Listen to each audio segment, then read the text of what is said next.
Gone are the days of the getting out your 28 baud modem and being, Angelina Jolie from, is it Angelina Jolie? Whatever her name is, from Hackers, the film in like 1998. Yeah. All right, listen up. Use your best viruses to buy us some time. We have to get into Plague's file and copy the worm. That stuff is gone. You're not. I feel so young right now. There's also, have you ever seen The Net with Sandra Bullock? Computer analyst Angela Bennett just stumbled onto something she never should have seen. My God. It's time to go. The Net is an edge-of-your-seat nail-biter. Our whole lives are on the computer and they knew. That explodes with suspense. Just give us the disc and we'll give you your life back. I was about to say, it's not like you're sitting on the beach, and then bad men are all of a sudden running after you because you've been hacking. It's not like that anymore. Do you guys want to know what my cultural touchstones are to like hackers? Mr. Robot, Ocean's 8. Oh, yeah. Where Rihanna plays the hacker. 100%. That's the most goated movie ever. Yes. Both of those are just like really good. They also actually, both of those explicitly show social engineering for what it's There are so many hacker movies that people don't understand are hacker movies. They just go, oh, Hollywood name, Hollywood person, but they're actually being a hacker or they're, That'd be an interesting topic there. Hacker movies that are actual events that have either occurred or are based on true events or stories. 100%. 100%. Have you ever seen Antitrust? One of the best films ever. Is it? Antitrust got Tim Robbins and Ryan Felipe. It came out in like 99 or 2001. That one. I got it on DVD if you want to borrow it. Yeah, I know. I literally don't have a device in my apartment that will play a DVD. I know. We'll have a Netflix streaming party next time. Anyways. Yeah. So this episode's going to be backwards because that conversation was so good. I'm going to have to do the intro now. Hello and welcome to another episode of SaaS Showdown. I'm Colin McCarthy and once again I am joined by my dear friend and colleague. Hey everybody, I'm Rose Layton.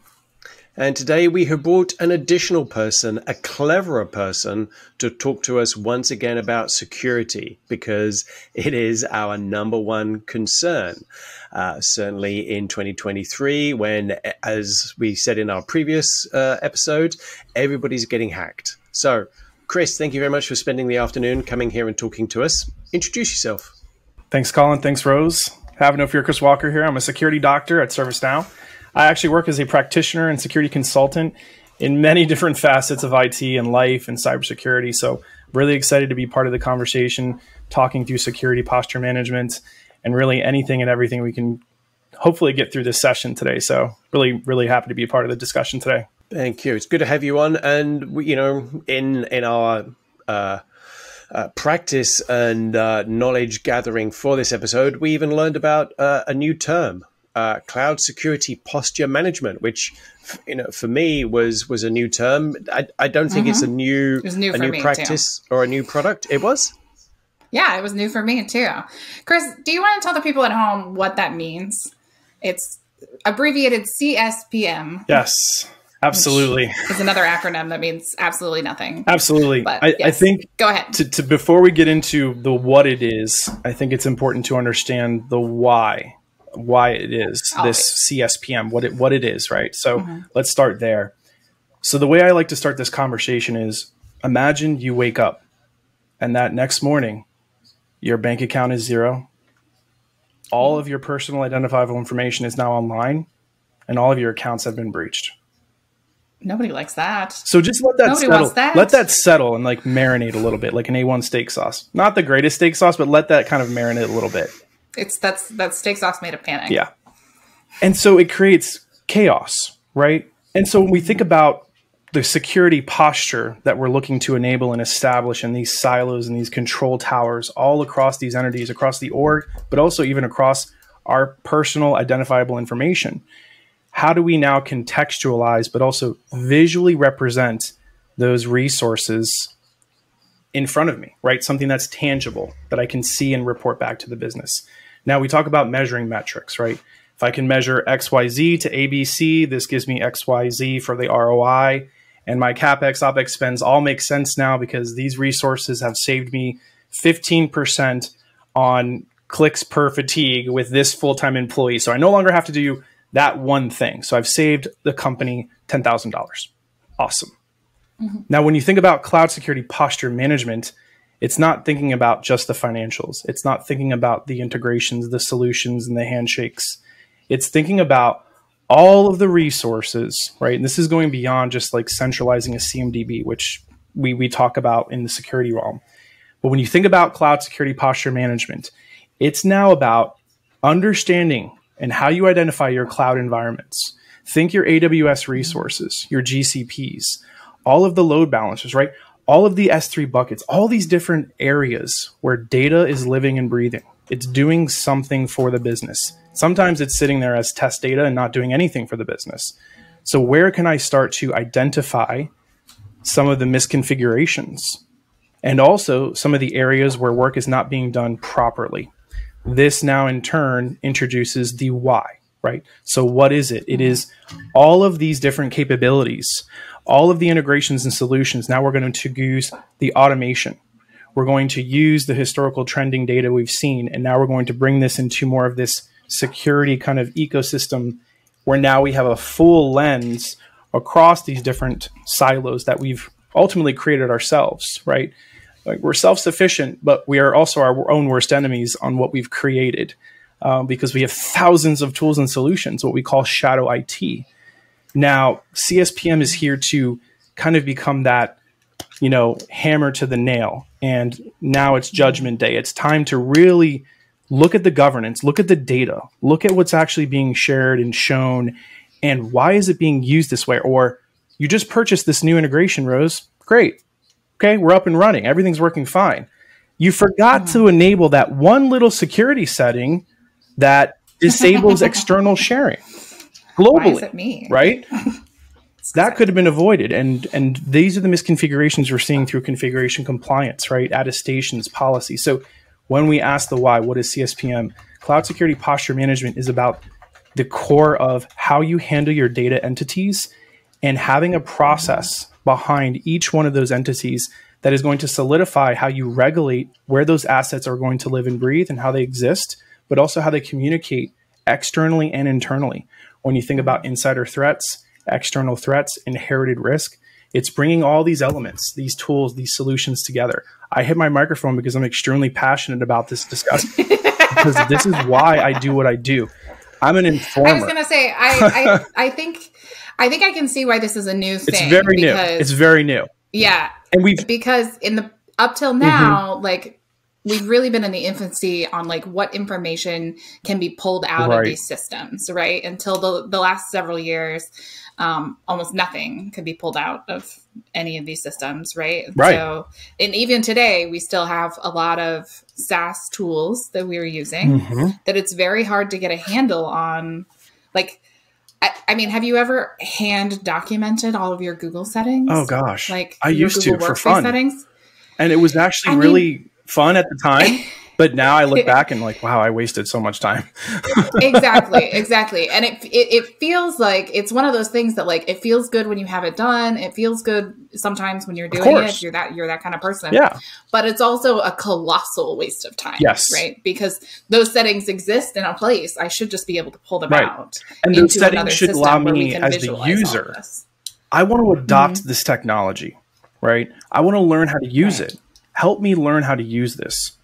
I know the technology does the thing, right? But tell me when those things need to be adjusted, right? If I log into an instance or an environment or an admin console, I want to know like, hey, your security health check says you're at 50%. These other 50%, right? You could mitigate the risk if you do these XYZ things. Now, we're getting better at that. And I know we've seen these types of security health checks, these kind of meters, pulse checks. We see it in banking apps. The problem I've seen with security health checks is that sometimes there's just no nuance to them. Right? The data is filtered you should in a have very this thing specific turned way. on. Right. Yeah, you should have this thing turned on, but I'm like, but that doesn't meet the needs of my organization, or that doesn't meet like the needs of what I'm doing. And so you said it's AI based usually. Typically it's AI based or using some type of machine learning, right? You're looking historical data and trends and patterns. So when I correlate that data based on the persona or based on the data that I'm looking to represent, it's really just telling me one of two things. It's telling me, hey, this thing is a metric and it's going to make me feel good if I comply to it.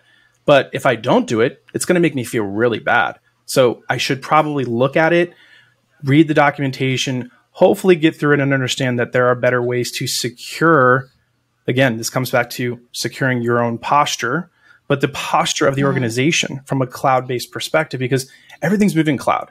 We're going to migrate maybe at some point off-prem. I don't know if that world ever will exist. I think on-prem will exist forever in some capacity, in some form. I used to change it's always on-prem to somebody. Right. 100%. Right? But when we you follow the chain all the way down, it's eventually on-prem to somebody. Colin, it has to exist somewhere. It does exist somewhere. It does have to exist somewhere. It's in North Carolina. It's in Oregon. It's in Virginia. I think we talked about this before. The cloud is just a computer. The cloud is just a computer, right? So we use, again, Cloud Security Posture Manager. We use this word cloud. We're trying to identify this asset that is in this virtual space. It's a computer. It's sitting right under my desk, right? That's what this is. But we can use cloud computing resources to establish better security posture management against what we've already created, what we've learned, what we've developed, right? And I look back at Equifax 2017. It is one of the biggest upsets I've ever seen, read about, heard about, and I read about that and I sit there going, we've learned from that, right? We've learned. What have we really learned, though? I think Colin and I would argue we did not learn from that. Did we learn from Equifax, Colin? I don't think anybody learned from that. I don't think anybody learned from the Sony hack. No. Which is also compromised credentials. Right. Excuse me if I'm croaky. I've got a bit of a cold and I'll have to mute myself. And is anybody going to learn from the LastPass hack? Probably. And this is what I mean. So now we're discovering new potential threats consistently on a day-to-day basis. We're constantly seeing these misconfigurations. We're constantly seeing social engineering, phishing attacks, spear phishing. We're constantly seeing ransomware.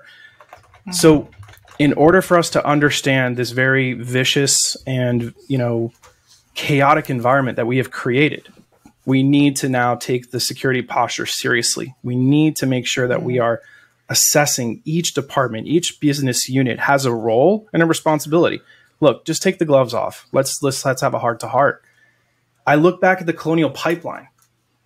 That scared me personally because I actually felt how that actually felt when I went to go get gas in my Dodge Ram pickup. Yeah, Colin told me about it. 9 miles to the gallon. Look, I'm all for the environment. I would love to get a Tesla or an EV at some point. They're just too expensive.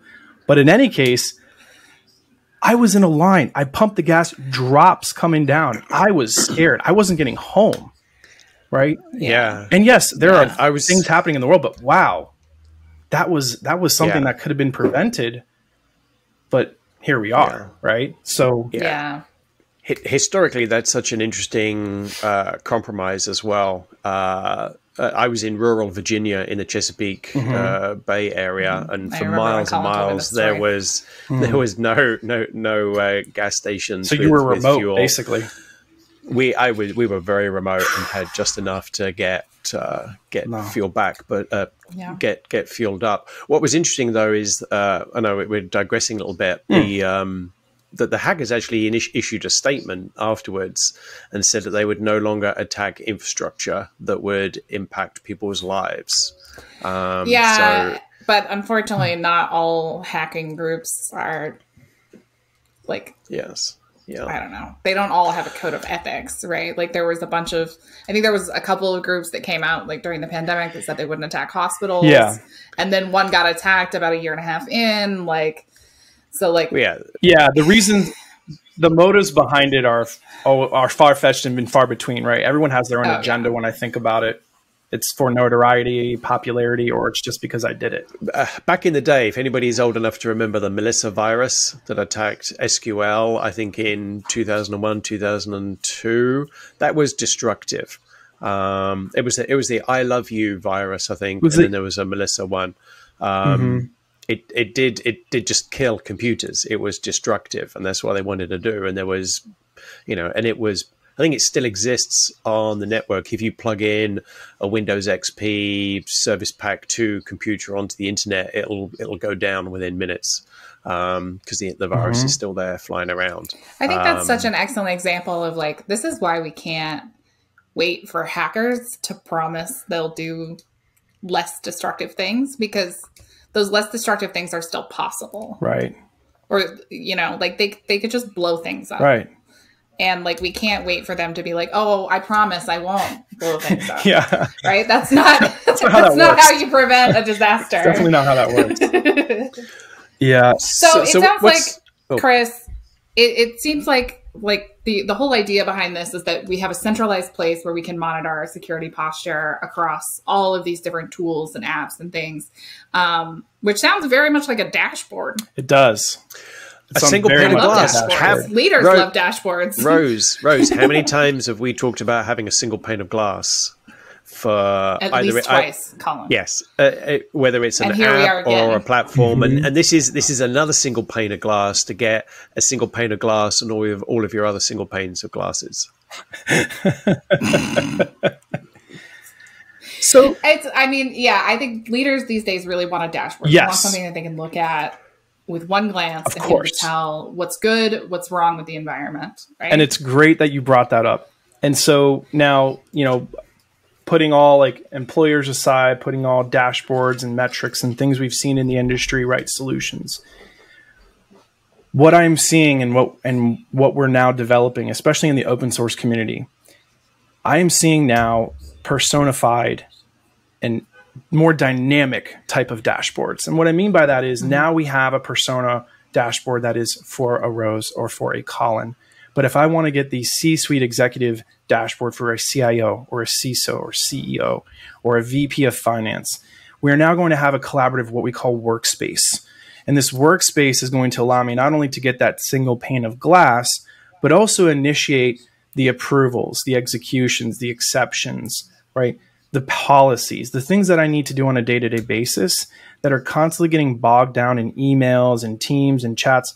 We need to centralize our own workspace, because if you think about it, a dashboard is really required for our lives in general. To dashboard our lives, right? We have a note taker app. We have this type of app, this type, right?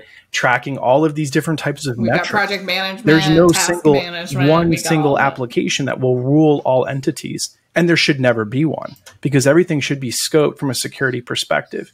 But when I think about this unified workspace and how I can instantly one click or a tap change the way I view this metric or change the way I view this type of persona, whether that's a risk-based persona, financial, whether that's an IT persona or a security response persona, you now have the ability to correlate that data much more fluid and easily. And so that's the transaction we're looking to achieve through Cloud Security Posture Manage. It's bring all the entities from the security side in, but also bring in the other entities that talk to security. We need to talk to each other. That's the problem, is the talking's not happening and everyone's just fighting like, oh, my way is better, your ways is better. The way that's going to help us improve process optimization is by collaborative and cohesive synergy between those solutions. That's the only way this works.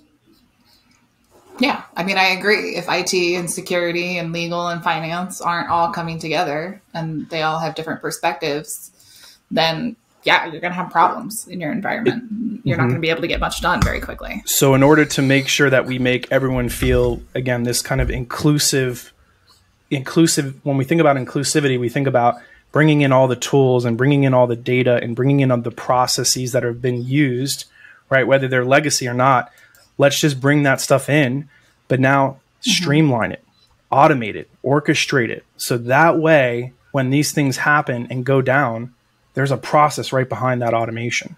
And I'm not having to chase something down. Now I'm preventing the process from even happening. So we're saving resources on time, resources on those S3 buckets, resources on all the resources for the resources that are running for my DMZ through my. There's so much going on, right? Your containers. Right.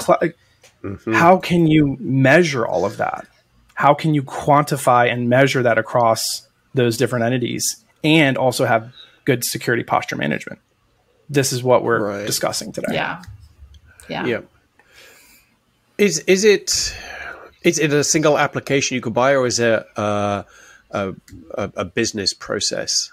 Just for my own clarification. Yeah, great question. You're welcome to name drop. Yeah, absolutely. We do that. No, absolutely. So, obviously we've gotten a couple of different articles provided with today's session, but Zscaler, Microsoft are working through cloud security posture management, very strong partnerships with a lot of these much larger tech industries, but they're really starting to facilitate both, right? And so, yes, there is an application that has been built and developed to facilitate this cloud security posture management unified workspace. This workspace can be filled in with your data, right? Supercharge the data. Right. So now we can bring in those elements. So the business process, the automation, that's all part of the solution. Now, in terms of, it's sort of like how like apps like Better Cloud are in some ways, like sometimes they're the stepping stone to a lot of other conversations. So like when we implemented Better Cloud the first time, we ended up having a conversation with HR that's like, like how do we want people to be onboarded? Like what resources do we want them to have access to on day one? Right. And like if as your organization matures, the questions become different. And this is another set of questions that like there is both a technological component and there's a process component. Absolutely. There's a technology and there's always a process. The technology can make sense, but if the process doesn't make sense, why do I need the technology, right? And vice versa. Right.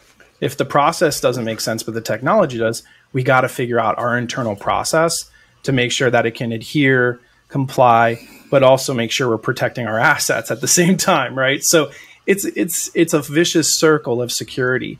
But at the forefront, you have to be talking about this. Whenever you're purchasing, migrating, going through a merger and acquisition, talking to an MSP, talking to literally anybody about technology, you have to think about what's in it for me? What's the security posture here? What am I going to get out of this space or this unified experience that they're really trying to sell me on? Because there's a lot of players on the table who have their own agenda and their own flavor, right? Choose your own adventure. But it's really important to bring this up because the proof is in the pudding, right? The data is all here. SolarWinds, Colonial Pipeline, Equifax. I know. Like the WannaCry. There's really a laundry list. But yet we still sit it's here. Very interesting. Yep. Sorry. No, I'm good. I interrupted. I thought there was a moment.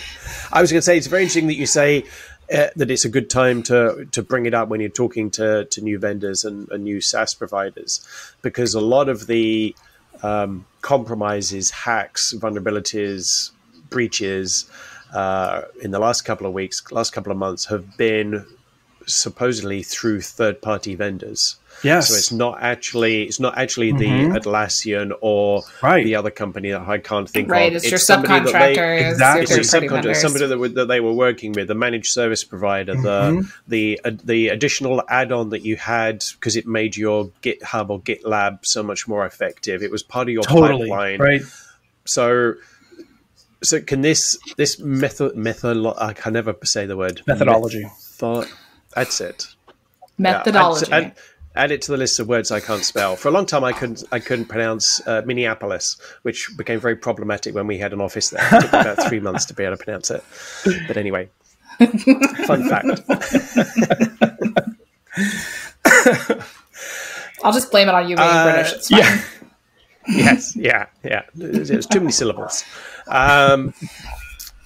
So yeah, then these third party risks. Because if you read off a list of all of the other things that we need to go about our daily lives, project managers, task managers, all these other apps, it gets very, very worrying when your landscape is huge. If you only use Google Workspace, if you only use Office 365, and you don't talk to anybody else, you're pretty safe.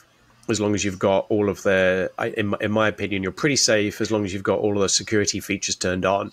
Do you think, and I'm hoping you guys agree, the risk is because you have to play with everybody, and it's almost like, being out in the world nowadays, you're gonna catch a germ from somebody and get the sniffles. Those are all great points, Colin. And the reason why those are good points is because those are conversations that we're constantly hearing, but also seeing right now. And just taking cyber away, right? When I think about how all of these different types of solutions and visualizations, what they mean, what they truly, interpret, the way I like to think of it is, if I have a Google workspace and that's it, I feel safe, right? Because I am no longer exposing myself or my assets, right? The parameter is now around this Google workspace, so I should be fine.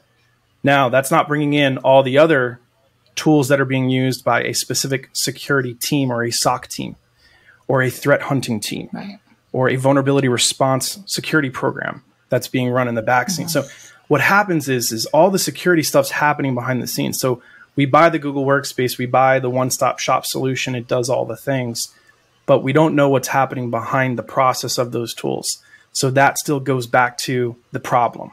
And the problem is that disconnect of, we've kind of just cut the cord and said, run free, you can go do whatever you want. And then we try to reel that application back when we could have avoided that conversation from the get-go. Day one, the first question I should be asking my vendor is, what is your security posture? And have you had any breaches in the last 10 years? Like, I should just know that up front. Why do I have to look and research that? I don't know if it's real or not. It could be someone trying to up-level their security solution to say, oh, we can fix this problem that we found, right? Right. And that's what you find out, right? Look on Reddit. Reddit's, I feel like, a pretty truthful source for the most part, right? But you'll see all of these different security tools that are being used today. It's like, they said this thing, they did this thing, but when I really got it, it really didn't do these things I needed it to do.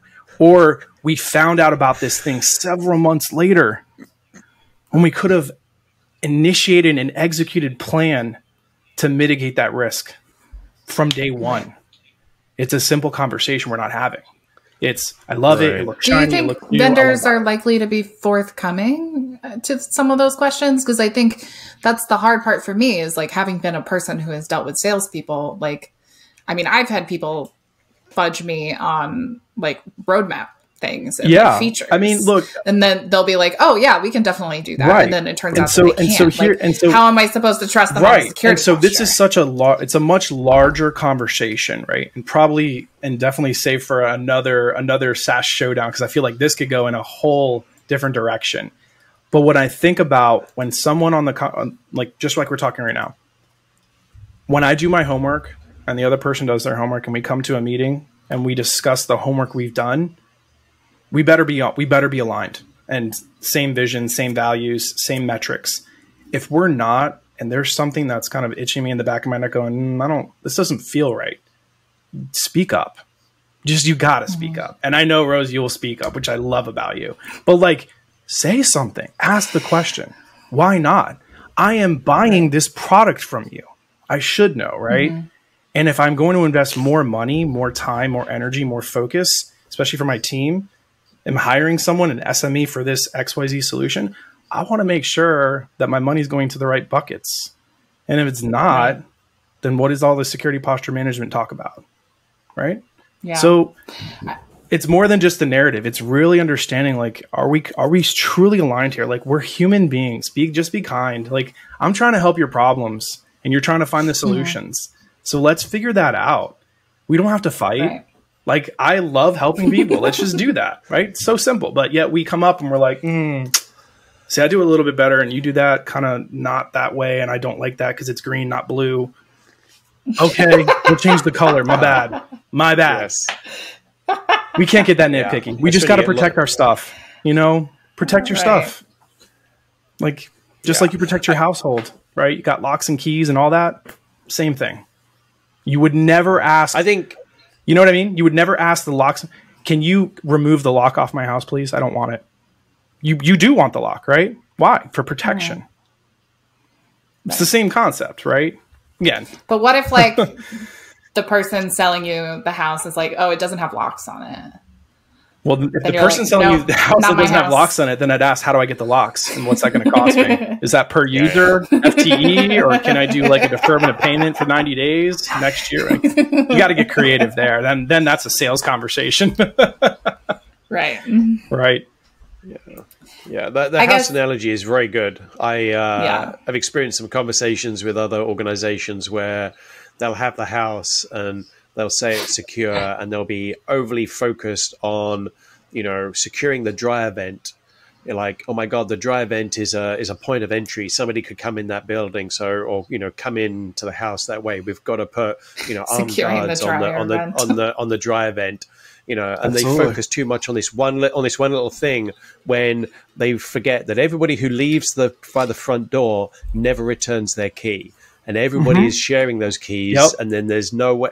And like the local locksmith hasn't been told, oh, if the key says number 20, don't make a copy of it, because and also track who's using it every day. Yeah, So I find there's a lot of it in some mature CISOs. There's a narrow focus, which is hopefully has to change, will change. Because otherwise these companies will just get compromised. I wanted to, Rose, if we and Chris, maybe we could shift for like the last 10 minutes of our chat.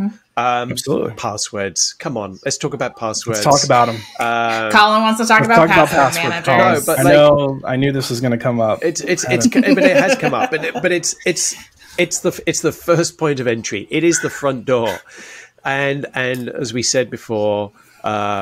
90%-ish or whatever, don't quote me, of all of these breaches have been through credentials being taken. Yes, there have been some tokens that have been stolen, some SSH keys and other things, but it's not the traditional hack of the olden days when we're talking about the net and hackers and they're not finding vulnerabilities. They're just stealing people's credentials. Yes, and that's just because it takes too much time, right? And so you have so many like hack kits. You've got these devices now that can literally like hack, and again, without passwords, without credentials, without authentication, literally a device this small can open up your garage door, a security gate at a garage, like a community garage, right? Or at the mall.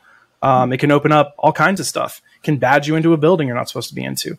And it's all because of this password issue, right? It's just too easy.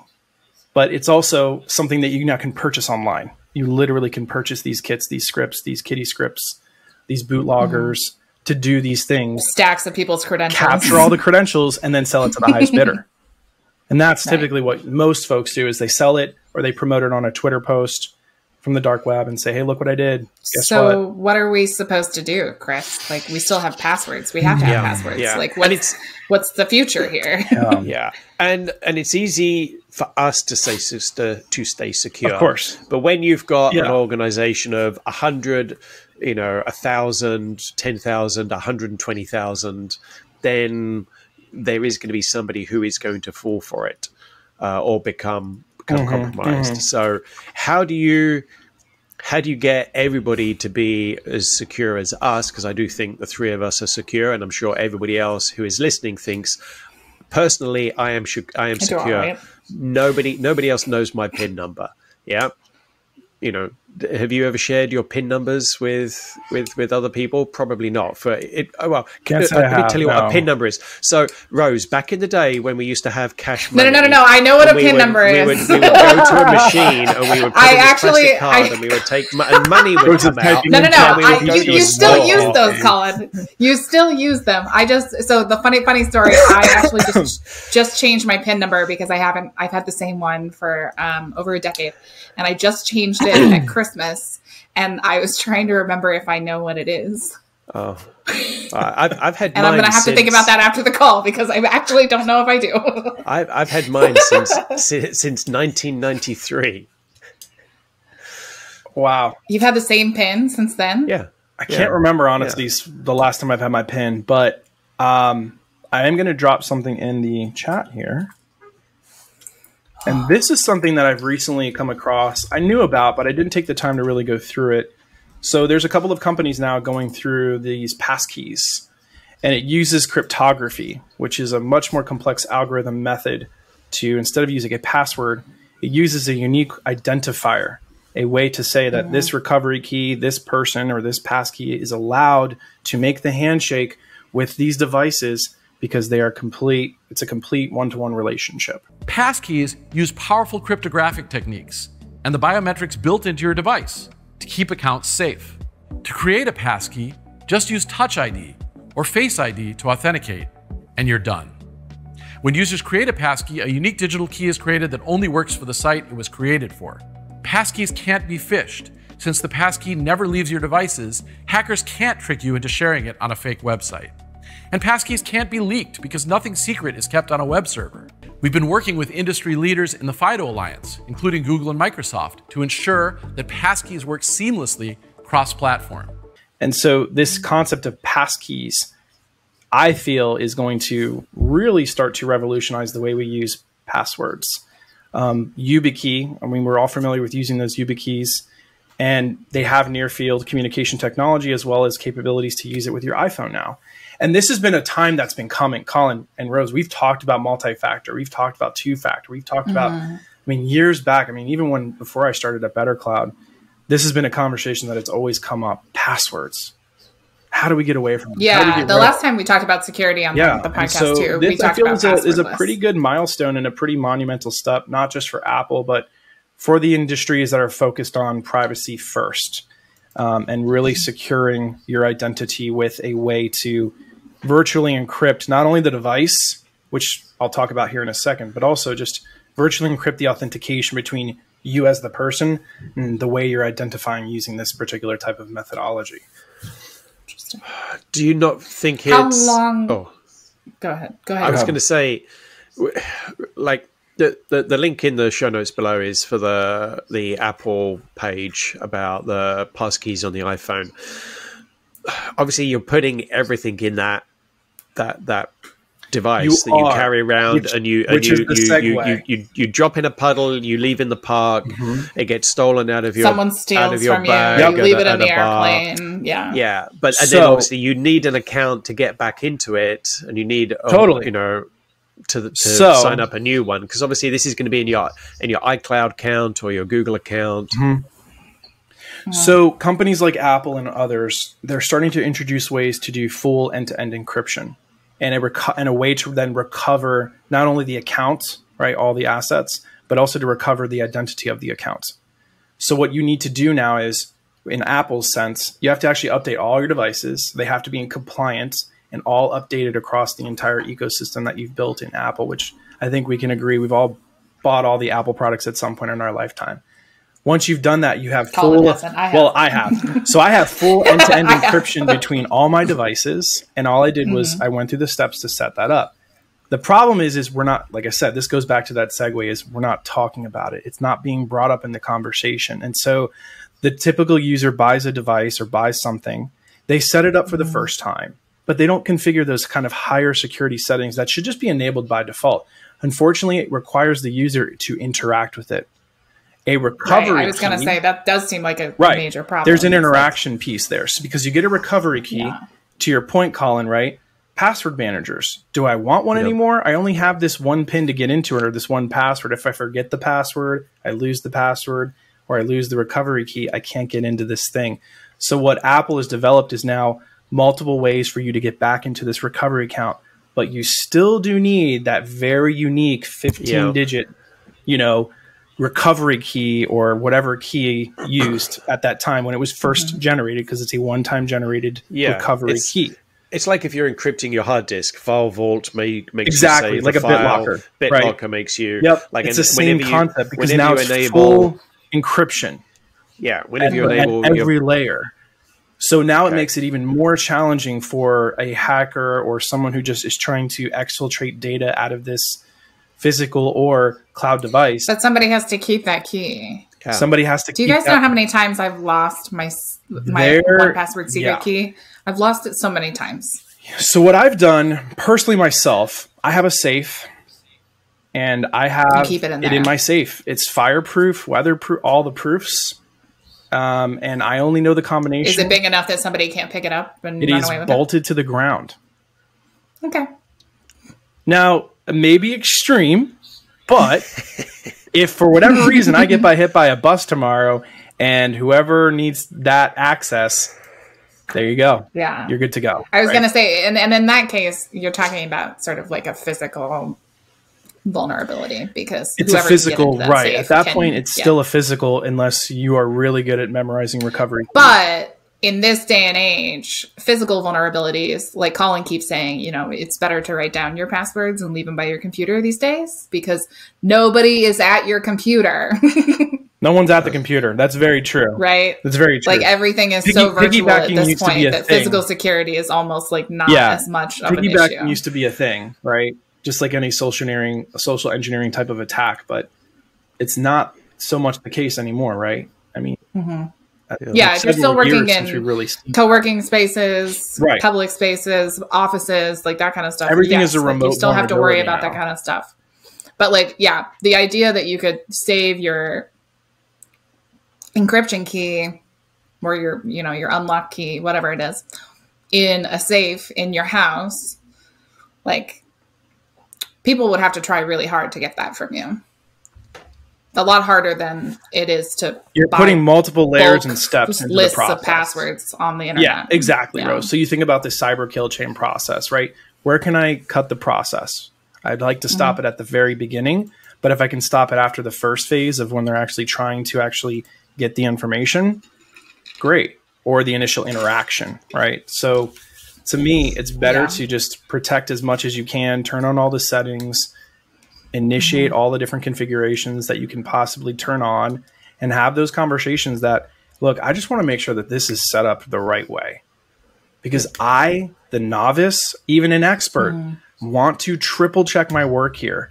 And if I can get a technology and a process to, again, bring me that security posture management and give me peace of mind and sanity in my security world, that is bliss. Is it going to be perfect? Right. No. But if I can get closer to that world, that would be awesome. And also get away from passwords. I want to just close out on hopefully a lighthearted question, maybe a spicy question. We'll see. Spicy. What is your number one pet peeve for SaaS apps when it comes to security? Whoa, that's a big question. Yes, that is. That's a whole show in itself. Could be timely. It could be just like whatever your pet peeve is this month, but you know. I think for me, so for SaaS apps, I think for me, I still have not found a really good, concrete and comprehensive way to manage my calendar. I feel like it's all over the place. And I don't know, maybe y'all know if there's a great SaaS app. I know there's Calendly, there's a couple of others out there, but I just haven't found a way to really understand, like, this is really important and this could probably be pushed to the side. Skipped, yeah. That's been a really big challenge for me in the SaaS world, and note-taking is another area. So I'm starting to do a little trial and error with ChatGPT. I still cannot figure out how we haven't gotten note-taking apps that can write directly from my brain. Right. I think it. How are we not there yet? Just go right there. I think we actually had that call when I was at Better Cloud. I think we had that, like, telepathically. Just connect my brain to the screen and it's there. Even the voice thing. Back in the day, I had Dragon Natural Speaking. I don't know if everyone remembers that. Yeah. That was huge. That was I had that. I was that guy. Yeah. And it worked so great. I don't know why. Well, and now you can automatically transcribe all of your calls and stuff. 100%. Which is it's not bad. I think it's back to the process, not so much the technology. Yeah, definitely. For sure. Okay. So Chris is missing some things on his calendar. He wants to know what's important and what's not important. I think I predict that some of those things will be solved by new services like GTP and the GPT. The Google's Gen AI Bard for Google Workspace. Yeah, I think a lot of There's that some new ones coming out for sure. Yeah, will get fixed. But what you were saying, Chris, about being secure and managing your perimeter made me think that in that house analogy, we should just build a moat. go back to medieval times, and everybody just needs to build a moat around themselves, and they'll be lovely and secure. But it's been great. It's been great learning about CSPM, Cloud Security Posture Management. That's a mouthful. Yeah. Yes, it is a mouthful. It's a bit more reading to do on that, and then your thoughts on everything else. But and I'm sure we'll have you back later on, because security is always a hot topic when you're talking about SaaS. We like our showdowns. Yeah, thanks so much for joining us, Chris. Thanks, Colin. Thanks, Rose. Appreciate it. Okay, bye. Produced by the Tab Geeks Network. Enjoy all of our shows on YouTube at youtube.com/tabgeeks. Join our exclusive, free, no sponsors allowed Slack community and sign up for our newsletter at tabgeeks.com.